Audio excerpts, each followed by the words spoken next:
was Labor Day, a beautiful blue sky day. The convention would start in the afternoon. It was in St. Paul. We'd just flown in. And we were covering the protest march from St. Paul City Hall to the Excel Convention Center. 10,000 people marched, led by soldiers, some in full military uniform. And they do this at great risk. Some had served in Iraq and Afghanistan. Others had refused. And they were leading thousands of civilians of every walk of life, every state in the United States, and people from around the world protesting war. They'd also done it at the Democratic Convention the week before. And we covered them marching, asking people why they were marching. And then my colleagues went to the public access network where we were broadcasting our specials from every day. And I went off to the convention center to speak to delegates. They were gathering there for the first time. Especially, I wanted to talk to delegates from the hottest state, from Alaska.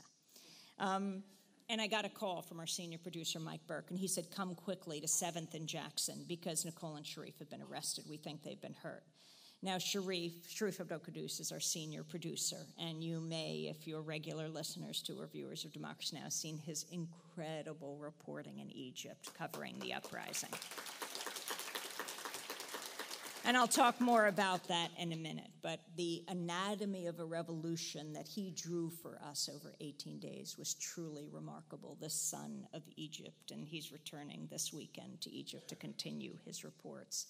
Nicole is going with him, Nicole Salazar, a multimedia reporter, both extremely talented reporters. Mike said, arrested and hurt, so I left the convention floor with our cameraman, Rick Rowley of Big Noise Films, wonderful independent reporter who did Fourth World War and Zapatista, among many other films. And we raced down the street to get to this area at 7th and Jackson to find Nicole and Sharif, to get them released. So I raced there, and I had all those credentials on that allow you to speak to presidents and vice presidents and delegates, and that get you on, top security clearance. And I've got them around my neck. I run up to this, it was an old parking lot, a big parking lot. It was surrounded by riot police in full riot regalia, from the helmets to the batons to totally in black from head to toe. And I ran up to them. They had the area fully contained. There were no people around them. And I said very quickly, they could see my credentials around my neck. I said who I was. I said, I'm a fully credentialed reporter. 2 of my colleagues, credentialed like I am, are inside. They've been arrested. We need to have them released now. I mean, it wasn't seconds before they ripped me through that police line. They twisted my arms back, slapped the handcuffs on, pushed me up against a wall, and pushed me onto the ground. I was begging them, don't arrest me. I need to have these reporters released. Don't arrest me, but that's what they did.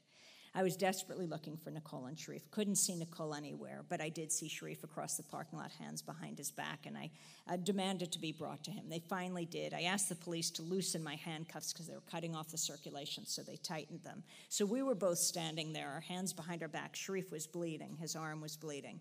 And we both had our credentials on. We were demanding to be released. We said, you know that we are reporters. You can see the credentials around our necks. And so the Secret Service came over and ripped the credentials from around our necks. I was charged with a misdemeanor, interfering with a peace officer, if only there was a peace officer in the vicinity. And they then brought me to the police wagon to take me away, and there was Nicole. And she was bleeding, her face was bleeding, Sharif's arm was bleeding. And she had her credentials, and she quickly told me what had happened. They were at the TV station digitizing tape. They heard a commotion. They grabbed the camera and the microphone, raced downstairs. They saw the riot police moving in. Nicole was just doing her job. She was filming. She had her press pass up. She was shouting, press, press. They were screaming, on your face, and move. She said, where do you want me to move to? She was trapped by the parked cars in the parking lot. They said, on your face, and they took her down on her face. She didn't plan to film her own violent arrest, but that's exactly what happened. They take her down, her camera tumbles down, and the first thing they do is take the battery out of her camera. If you were wondering what it was, they wanted to stop happening. They've got their knee or boot in her back. She couldn't tell which. She has her face in the ground. They're dragging on her legs, so they're bloodying her face. As she was shouting, press, press. Sharif is telling them to calm down. He's a very cool guy. You get that from the Egyptian uprising, as he held his ground and did these amazing reports. But he was in St. Paul right now, and he was telling the rioting police, to calm down. They took him, threw him up against the wall, kicked him twice in the chest, and they took him down. He still has the scars on his arm. They faced PC felony riot charges. I faced this misdemeanor. I was taken to the police garage where they erected cages to put the protesters in, and they were taken to jail. Now, I don't know when we would have gotten out if it weren't for the amount of protests that was waged in those next few hours, because the video of our arrests went online on YouTube, and it went viral. The most watched video, YouTube video of the first 2 days of the Republican convention. Thousands of calls, emails, tweets, everything came into the Twin City authorities, until finally, hours later, they were forced to release me, and then Nicole and Sharif. Sharif was in jail with the AP photographer in his cell, and he got out before the AP photographer. It just shows the power of grassroots action. More than 40 reporters were arrested that week. So that night, I was taken off to the convention center again because networks wanted to talk to me about what had happened. I was up in the NBC skybox, and when the interview was done and the camera was turned off, an NBC reporter had been listening. He said, "I don't get it. Why wasn't I arrested?" And I said, "Oh, were you covering the protest?" And he said, "No." I said, "Well, that's the thing. I'm not getting arrested in the skybox either." As Woody Allen says, 90% of life is just showing up. You've got to get out there. And, we have a big job to do. It's our job to be on the convention floor, to find out what's happening there.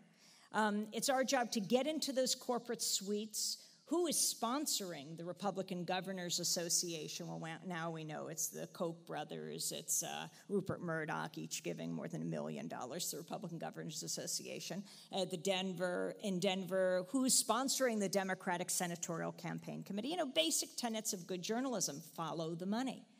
And it's our job to get into the streets where the uninvited guests are, thousands of people who also have something very important to say.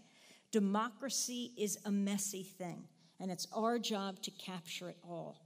And we shouldn't have to get a record when we try to put things on the record. The next day,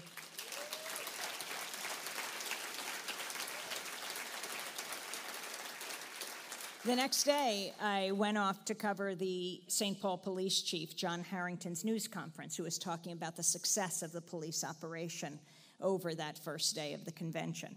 So I went to the press conference, and the police officer who opened the door to the press conference was my processing officer the day before. I said, "You not only have to let me into this news conference, you have to let me out when it's done."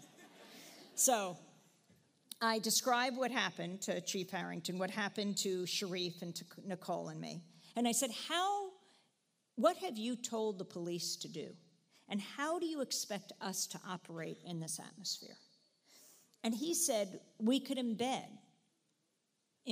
with the mobile field force, the police mobile field force. Embed, like reporters embed in the front lines of troops in Iraq and Afghanistan. Embed. And the next day I saw Fox News embedded in a mobile police unit, and they're all moving in together, tear gassing. I'm not saying the Fox guy was tear gassing the protesters, but right in the middle of it. Now, I think the embedding process has brought the media to an all-time low. Let's look at what's happened in Iraq and Afghanistan. You have reporters embedded in the front lines of troops. You're sleeping with the troops, eating with them. Your life is in their hands. What kind of perspective are you going to bring to your reporting? It's one perspective. You are protected by them. If you're going to have reporters embedded in troops, you need reporters embedded in Iraqi hospitals and Afghan communities and the peace movement around the world to show the full effects of war. And the problem is not only embedding in the front lines of troops, and I'm not saying these reporters aren't brave, by the way, but the problem isn't only embedding with the troops, it's embedding in the establishment at home. We are supposed to be independent.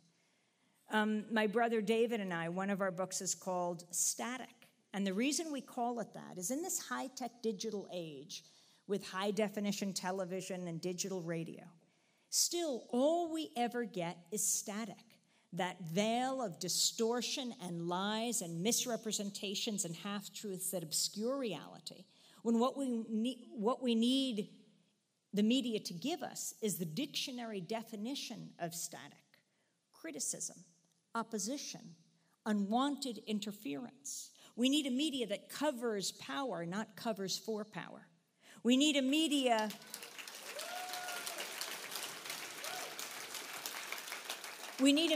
that is the fourth estate, not for the state.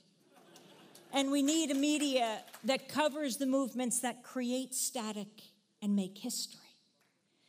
That's the media that serves a democratic society.